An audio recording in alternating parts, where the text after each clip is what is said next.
বিরিয়ানি সাধারণত দুই রকমের হয়, কাচ্চি বিরিয়ানি, পাক্কি বিরিয়ানি বা লখনৌ বিরিয়ানি। কাচ্চি বিরিয়ানি মাংস, রাইস টোটালটাই পুরো দমে করে। আর পাক্কি বিরিয়ানির ক্ষেত্রে মাংসটা আলাদা রান্না করে নিতে হয়, রাইসটা আলাদা রান্না করে নিতে হয়। তো আজকে আমি পাক্কি বিরিয়ানি বানাচ্ছি। তিনটে মেন ইনগ্রেডিয়েন্টস হচ্ছে বাসমতি চাল, চিকেন অথবা মাটন, সেটা আমি আজকে চিকেন বিরিয়ানি দেখাচ্ছি, আর saffron.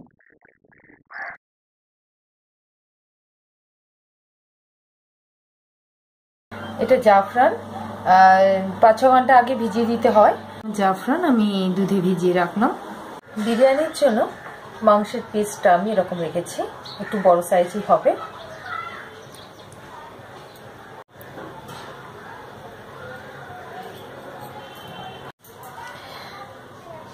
Ginger, garlic, onion, tomato এগুলো সব আমি ব্লেন্ড করে নেব। এবার ব্লেন্ড করা মশলাটা এবার আমি মাংসের মধ্যে মেশাচ্ছি।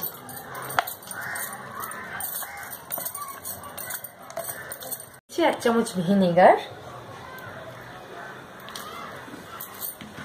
দই বা টক দই ব্লেন্ড করে নিয়েছি, ভালো করে মাখিয়ে আমি 1 ঘন্টার জন্য ফ্রিজে ম্যারিনেটের জন্য রেখে দেবো।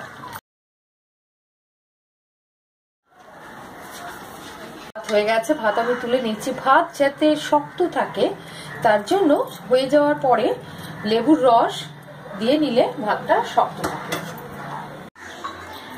পাক্কি বিরিয়ানি বানানোর জন্য ভাতটা 90% হতে হবে, বাকি 10%টা তো আবার দমে যখন দেবো তখন হবে, না হলে কি হবে, ভাত ভেঙে যাবে। বাসমতি রাইস এরকম গোটা গোটা থাকবে, ঝরঝরে, একটা দানাও ভাঙবে না, এরকম থাকবে।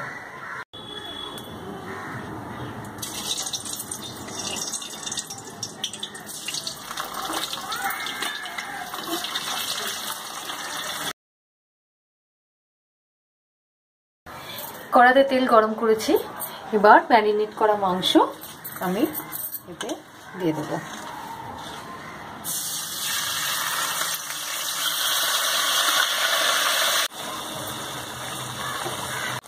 2 চামচ ধনে গুঁড়ো, 2 চা চামচ লঙ্কার গুঁড়ো, খুব ঝাল হবে না, একটু কালার আসবে ব্যাস এরকম, আর স্বাদ মতো লবণ দিয়ে মাংসটা বানিয়ে দেব। আমার চিকেন অলমোস্ট ডান। গুঁড়ো মশলা দিতে হবে, গরম মশলা। আমি এই গরম মশলা নিজে গুঁড়ো করে নিয়েছি, আমি সবসময় বাড়িতে বানিয়েই নিই। এর মধ্যে আছে সাজিরা, শামরিচ, জায়ফল, জয়িত্রী আর এলাচ, লবঙ্গ, দারচিনি। ভাজা আলু মাংসর সঙ্গে মিক্স করে দেবো, আলু মাখিয়ে দেবো। আলুর গায়ে মশলাটা মেখে যাবে, আলুটা খেতে ভালো লাগবে। বেরেস্তা বানানোর জন্য কুচনো পেঁয়াজে কর্নফ্লাওয়ার মাখিয়ে ফ্রাই করে নেব।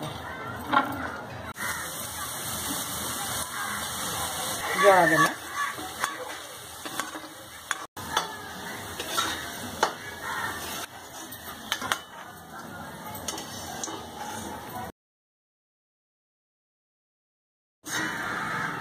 আমার বেরেস্তা পুরোপুরি রেডি হয়ে গেছে, ডিপ ব্রাউন কালার হবে, মুচমুচে। বিরিয়ানি হান্ডি, যেটাতে আমি বিরিয়ানি বানাবো, ভালো করে ঘি দিয়ে গ্রিস করে। এবার একটা লেয়ার ভাত প্রথমে দিয়ে নিচ্ছে, এভাবে চিকেন সাজিয়ে দেবো। আবার একটা লেয়ার ভাত দিয়ে মাংসগুলোকে ঢেকে দেবো। গরম মশলার গুঁড়ো ছড়িয়ে দিলাম, দিয়ে বানানো বেরেস্তা ছড়িয়ে দিতে হবে। খোয়া ক্ষীর,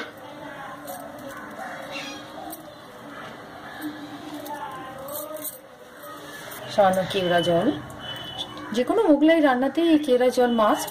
আর একটা লেয়ার চিকেনগুলোকে এইভাবে ছড়িয়ে দিয়ে দিয়ে মাংসগুলোকে ঢেকে দেবো এইভাবে। আমার সাজানো হয়ে গেল। শেষে সব শেষে এই যে 6 ঘন্টা আগে স্যাফরন ভিজিয়ে রেখেছিলাম দুধে, সেই মিশ্রণটি এবার এর মধ্যে দিয়ে দেবো। ঠিক এইভাবে দিতে হবে।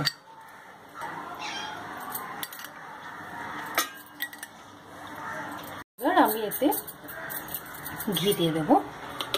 প্রত্যেকটা লেয়ারেই এইভাবে ঘি দিয়ে দিতে হয় প্রত্যেক মশলার সাথে সাথে। ঘি বেশি লাগে, এই কারণে অ্যাকচুয়ালি এটাকে একটু রিচ খাবার বলে, যেহেতু পুরো রান্নাটা কিন্তু ঘিয়ে হয়। বিরিয়ানির সাজানো হয়ে গেছে, কালার দারুণ এসছে। এবার আমি এটা দমে দেব। এভাবে হাঁড়ির মুখ খুব ভালো করে সিল করে দিতে হবে, যাতে স্টিম বা এর অ্যারোমা বাইরে বেরিয়ে না যায়। এভাবে গোটা হাঁড়ির মুখ সিল করে দিতে হবে।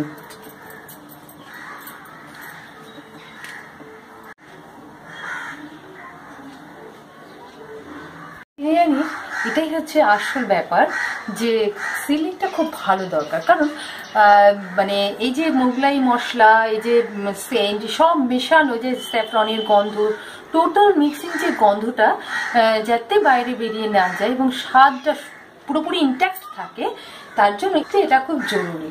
এটা থাকলে বিরিয়ানিটা আরো বেশি টেস্টি, খেতে সুন্দর, গন্ধ খুব ভালো হয়। সিমে দিয়ে এর উপরে একটা মোটা শীটের চাদর রেখে দিতে হবে, যাতে হাড়ির ভেতরে নিচের দিকটা পুড়ে না যায়, সেই জন্য যাতে আঁচটা কম পায়।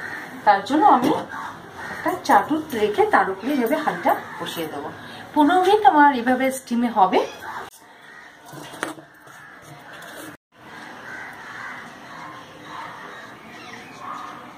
বিরিয়ানির মানে আসল ব্যাপারটা হচ্ছে যে এটি আঁচের জন্য দরকার হচ্ছে চারিদিক থেকে আঁচটা পেতে হবে।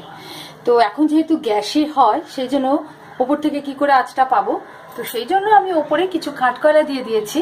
তাতে কি হবে, ওপর থেকে গরমটা ভেতরে তাহলে যেতে পারবে।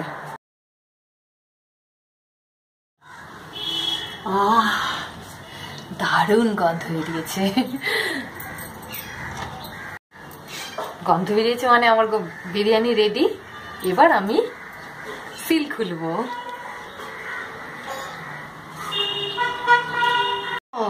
দারুণ,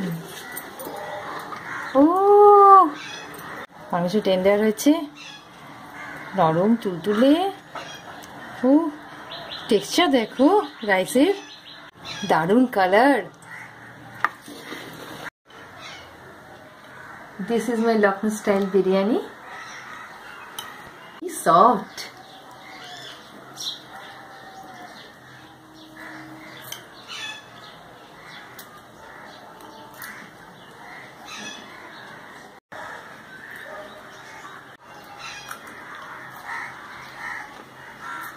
একটু দেরি হয়ে গেল। নবাব ওয়াজিদ আলী শাহকে খাওয়ালে বোঝা যেত উনি কি বলতেন। কলকাতার এই মেটিয়াপুরিজিতে থাকতেন।